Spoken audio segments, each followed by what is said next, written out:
T.O. Blaze. Hey there, this is Tio bringing another Kerbal Space Program video, and today I'm finally going to tackle the Kraken Drive.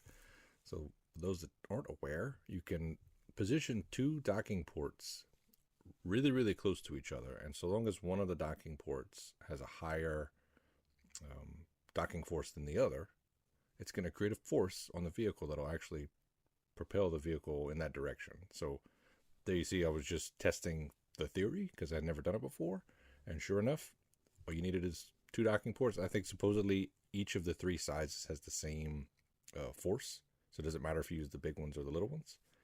And how close they are is a factor, and how much of that force the vehicle experiences, and also how many docking ports you have is a factor. So that little rover, I probably should have used the wheels that aren't self-propelled just for the sake of showing you, but obviously I wasn't holding down the W key. I wasn't driving the rover forward. That was, in fact, the Kraken Drive that was doing it. So here is the actual purpose of the video. I want to build a space-worthy craft, not just something in atmosphere, not something on the ground, something that can actually launch from the surface of Kerbin and potentially land places. So that's the goal. I've got a decent little payload up there. I think I had some science experiments. Maybe that was an earlier iteration. I did try to record this a few times.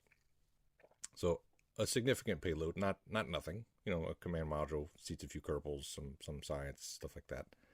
And then a Kraken Drive to propel it. That's the goal of the video. So here you see I'm trying to use a symmetry trick where you can place a part radially a single time, and then when you duplicate it, all those radial duplications duplicate that many more times. So this should be 36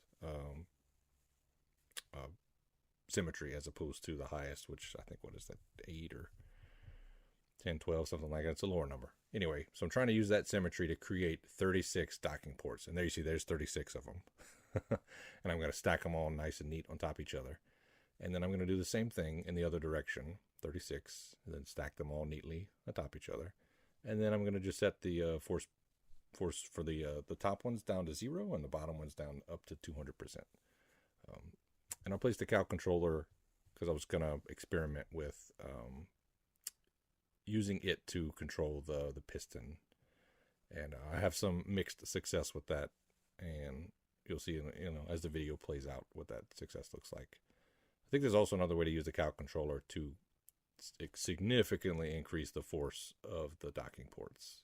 I didn't bother to look that up. I was kind of just sticking with some of the simpler versions of the Kraken Drive. And there you see the Kraken Drive is, in fact, a Kraken, and it just tears the whole freaking vehicle apart. So I'm already having mixed feelings about this concept, and I'll continue to experiment there. I thought maybe it was the piston that was causing the issues, so I adjusted the cow controller, and now it's working. This is a successful test in my opinion.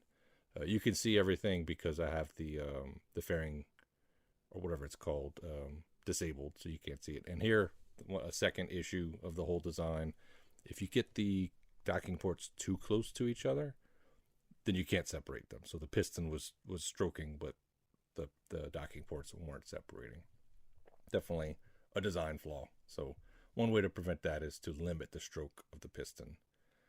So I just did that. I'm so confident in my design, I decided to put the shroud back on, and the whole thing tore itself apart again. So got the shroud disabled. I'm trying to figure out what it could be.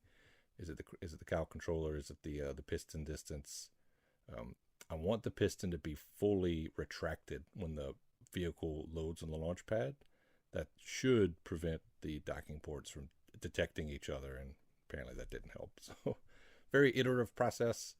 I like showing you guys the different versions of the vehicles that I build, just to show you, you don't always get it the first try. Usually it's not the first try, it's multiple tries, and that's okay.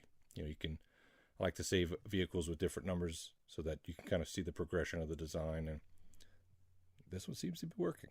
I'm off the launch pad. My velocity doesn't increase significantly, not like with a rocket engine. As a matter of fact, as long as I'm going vertically, it kind of tapers out. So I think I might experiment once or twice more, and then try to get this thing in the orbit. That I would say is a successful Kraken Drive in my opinion. Obviously, I've already proven the concept. You're welcome to go and tinker with this and have better luck. There's multiple different versions of the Kraken Drive. I think Kraken Drive just really refers to any exploit of the physics in the game to create propulsion where you shouldn't normally have propulsion. So the benefit of this, in my opinion, is it doesn't consume fuel or electricity even. It doesn't seem to consume electricity. So you get a change in velocity without leaving anything behind. That's wonderful, right? So getting to the end of the video, you guys are about to see, this is what I think of Kraken Drives.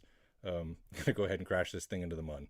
Appreciate y'all for tuning in. I don't know that I'll be playing with Kraken Drives in the future. If I do, it'll be limited, maybe an atmosphere for a jet or a boat or something like that. So hope you guys enjoyed the video. Maybe you have better luck than I did. Appreciate you for tuning in. I'll see you guys in a video really soon.